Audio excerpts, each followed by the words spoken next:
Además de la publicación de los videos de las reuniones del equipo de campaña de Gustavo Petro, el gobierno Duque pretendió negarle al presidente el acceso a información de seguridad nacional y le ocultó las operaciones de un grupo de inteligencia. Enrique Tapias. Mónica, en los informes de empalme de la policía, esta pasó por alto mencionar que 4 agentes de inteligencia estaban destacados en Ámsterdam monitoreando celulares y comunicaciones electrónicas de presuntos delincuentes colombianos. Más bien nos damos de frente contra Alejandro Gaviria. Decenas de videos filtrados a una parte de la prensa colombiana en época de las campañas presidenciales antes de la elección de junio del año pasado, pero cuando ya se conocía la gran favorabilidad del candidato Gustavo Petro en la intención de voto de los colombianos, fueron grabados ilegalmente por un grupo de oficiales de ciberinteligencia de la policía que trabajaba en la DIPOL, sigla con la que se conoce la división de inteligencia de ese organismo estatal. No puede ser Petro el que lo ataque. Las largas horas de grabación, sin embargo, no afectaban las campañas de todos los candidatos, sino a la del aspirante en la oposición del entonces gobierno y al régimen político dominante en el país desde hace décadas, la de Petro. La vez pasada entraron con el tema de los WhatsApp. Pese a que el medio de comunicación que divulgó la mayoría de las grabaciones visuales que hacían quedar mal al candidato de la oposición, explicó que obtuvo esas piezas de una fuente anónima. Noticias 1 confirmó con funcionarios con conocimiento directo de los hechos que, al menos en el primer semestre de 2022, precisamente el de mayor actividad de los candidatos presidenciales, un grupo de oficiales seleccionados por sus conocimientos en ciberinteligencia, es decir, en espionaje en el mundo digital, penetró con herramientas cibernéticas la campaña Petro Presidente y que parte de los materiales así adquiridos fueron los publicados en esos momentos.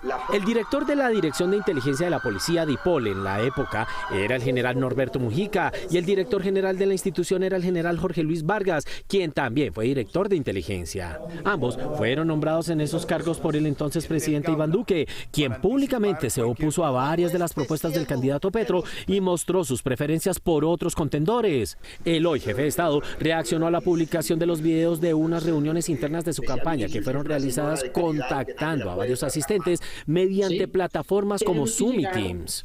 Está desesperada la revista Semana con el ascenso en nuestras encuestas. Están publicando simplemente la evidencia que nos grabaron ilegalmente. ¿Quiénes? Los mismos que le entregaron grabaciones, el gobierno. Un Watergate que debe ser investigado por una comisión independiente. Aunque Noticias 1 tiene evidencias de las actividades clandestinas del grupo de oficiales de ciberinteligencia de la policía, se abstiene de publicarlas a petición de sus fuentes.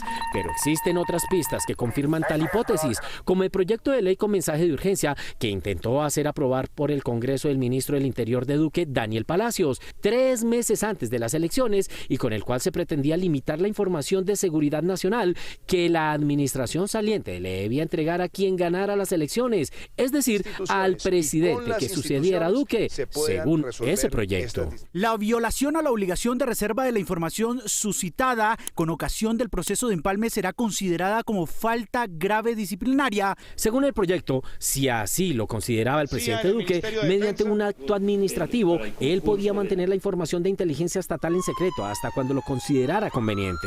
Una ola de críticas estalló entonces. Solicito al gobierno retirar el extraño proyecto de ley que pretende reglamentar el proceso de empalme. Busca privar al presidente electo de información. Es antidemocrático e inconstitucional. Aunque ese proyecto se cayó por escandaloso, sus propósitos se cumplieron clandestinamente, añadieron las fuentes de Noticias 1, quienes confirmaron que desde el año 2020 oficiales de inteligencia de antinarcóticos han visitado instalaciones de la Policía Internacional en Holanda para hacer análisis de información oficialmente, pero para monitorear celulares, computadores y otros aparatos conectados a Internet de manera extraoficial. En el proceso de empalme entre el gobierno Duque y los delegados del gobierno Petro, los primeros omitieron darles estos datos relevantes de inteligencia a los segundos. El ministro de Defensa Iván Velásquez tampoco recibió información sobre estas actividades antes de posesionarse. Solo fue instruido de la existencia del software holandés y de las actividades policiales intercontinentales tiempo después de ser el superior jerárquico de las Fuerzas Armadas y de Policía.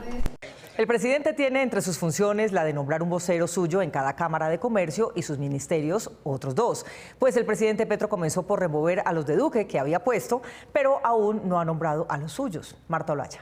Mónica, en la Cámara de Comercio, al igual que en Ecopetrol, estaba enquistado Luigi Echeverry, el mejor amigo del expresidente, junto con el hermano del presidente del Grupo Santo Domingo. El Ministerio de Comercio, ahora presidido por Germán Umaña, dio por terminada hace unos días la presencia en las juntas directivas de las cámaras de comercio del país de 38 miembros que estaban en representación del expresidente Iván Duque. Punto a punto. El cambio de gobierno, ahora presidido por Gustavo Petro, indicaba que los voceros del jefe de Estado serían los de este y no los del anterior mandatario. Sin embargo, a 4 meses de iniciada la nueva administración, los amigos de Duque seguían asistiendo a esas juntas, por lo que el ministro Umaña firmó un decreto removiéndolos, lo que causó sorpresa no por el cambio de nombres de los miembros que ahora serán del nuevo gobierno, sino porque no se reemplazaron antes. Yo creo que la terminación abrupta del periodo de los actuales miembros del gobierno, sin ser reemplazados aún, pues genera sorpresa, porque nunca había pasado, pero es de esperarse que de todas maneras en todas las cámaras del comercio del país el gobierno coloque sus delegados y sus representantes, como ha ocurrido siempre. En el caso de Bogotá fueron removidos varios voceros de la clase alta social y política de la capital, como Diego Córdoba Mayarino, hermano del presidente del grupo de medios de la familia Santo Domingo, Gonzalo Córdoba, Luis Guillermo Echeverry, más conocido como Luigi Echeverry, hijo de Fabio Echeverry, expresidente de la ANDI y el mejor amigo de Iván Duque, Enrique Vargas Lleras, hermano del expresidente Germán Vargas Lleras, a su vez jefe de Cambio Radical, partido de oposición al gobierno Petro. Para los expertos en derecho, esta es una facultad legítima del gobierno.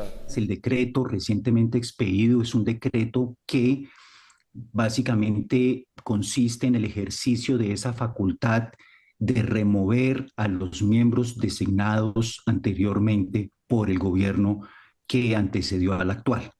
Y, digamos, creería yo que es el ejercicio de una facultad legítima del actual gobierno, más allá de las posibles discusiones políticas o las controversias que ello pueda generar. Noticias 1 contactó a Confecámaras, el gremio que agrupa las cámaras de comercio, quien prefirió no pronunciarse, al igual que los presidentes de esas entidades. Por ahora se espera que el próximo mes se conozcan los nombres designados por el presidente Petro. Mientras que la Agencia de Naciones Unidas dice que para 2023 Colombia no podrá recibir los mismos fondos internacionales que este año para atender a los desplazados, en el Congreso se denunció que la mayor parte de lo que se le dio al gobierno anterior está perdido.